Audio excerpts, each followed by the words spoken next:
ကဲမူလင်းလာပြီဆိုတော့မရဲ့တစ်တင်ကြမျက်နှာတစ်စီးဖြစ်တဲ့စူးစက်ပြားလေးနဲ့မျက်နှာတစ်တော့ပါမယ်ရှင်စူးစက်ပြားလေးကမှကြည့်နော်အခုဒီမှာသေးဝါးတဲ့အချိန်ကျတော့ကုန်ကန်လေးကျတော့ဒီလိုဆန်သေးရောင်လေးပြောင်းသွားတယ်နော်ဆန်းဆန်းချင်းဖောက်တဲ့အချိန်မှာတော့နနွေးရောင်လေးဖြစ်ပြီးတော့3လတာကြာရင်တော့ဆန်သေးရောင်လေးကိုပြောင်းသွားပါမယ်ရှင်မျက်နှာတစ်တဲ့အချိန်မှာစက်ပြားကိုယူပြီးတော့ဒီလိုလက်နှစ်ဖက်နဲ့ပုတ်ပါအမြုပ်ထားတဲ့အထိပုတ်ပြီးတော့မှမျက်နှာတစ်ပေးပါရှင်မျက်နှာတစ်တဲ့အချိန်မှာလည်းဒီလိုကုတ်ဖဲ့ပြီးတော့တစ်စရာမလိုဘဲနဲ့စောက်ဝိုင်းပုံစံလေးနဲ့တစ်ပေးပါရှင်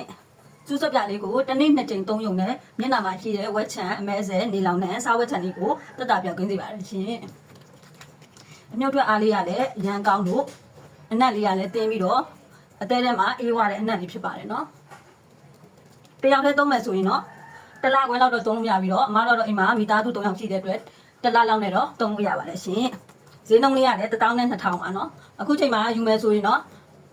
12000မပေးရပဲနဲ့ promotion လေးတွေချပေးထားတာလေးတွေရှိပါတယ်အဲ့ဒါကဘာလဲဆိုတော့ hair serum ရဲ့ shampoo ရဲ့တစ်စုံယူတဲ့လူကိုအခုလိုမျိုး12000နဲ့ဆက်ပြခဲလေးကိုမြင့်တက်လက်ဆောင်ထည့်ပေးနေပါတယ်ရှင်အရေးအတွက်နဲ့ပဲ10ဦးနဲ့ပဲပေးရမှာဖြစ်တဲ့အတွက်လိုချင်ရင်တော့မြန်မြန် order လေးတင်လိုက်ပါရှင်ဒီမှာနော်ညှုပ်ထွက်အားလေးကလည်းအရန်ကောင်းအမမျက်နှာတက်ပြပြီဆိုလို့ရှိရင်ဘယ်တော့မှအဖက်မသုံးပါဘူးရှင်เนาะပင်ကိုတဘာဝအတိုင်းလေးကိုပြခြင်းတဲ့အတွက်ကိုမျက်နှာတက်တိုင်းအဖက်မသုံးပါဘူးရှင်เนาะဒီမှာသူကဘာကောင်းလဲဆိုတော့လေနနွေးပါတဲ့အတွက်ကြောင့်မလို့လေဝက်ချံနေပျောက်ပြီးတဲ့အပြင်ကိုဝက်ချံမှာကြံခဲ့တဲ့အမာရွတ်တရားစားတက်တာပျောက်ကင်းစီပါတယ်ရှင်ဆန်ကလည်းအသားရည်ကိုတင်းရင်းစေပြီးတော့အမဲဆက်တွေကိုတက်တာပျောက်ကင်းစီပါတယ်ဒါကြောင့်မလို့ဆုစက်ပြားလေးကိုစမ်းပြီးတော့သုံးဆွဲကြည့်ပါလို့မှကတော့ကြံပေးကြပါတယ်ရှင်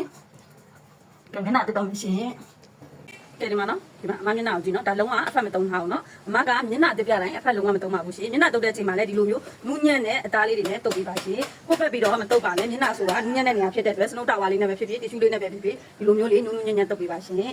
နော်မဒီဒါအဖက်မပေါအောင်နော်ဒါအမရဲ့ original မျက်နှာဖြစ်ပါတယ်ကဲတနေ့2ကြိမ်3ယူနဲ့ဝက်ချံအမဲဆဲနေလောက်နဲ့စားဝက်ချံနေတက်တာချင်းနော်အမရဲ့ဆုစက်ပြားလေးကိုတုံးကြည့်ပါရှင်ကျေးဇူးတင်ပါတယ်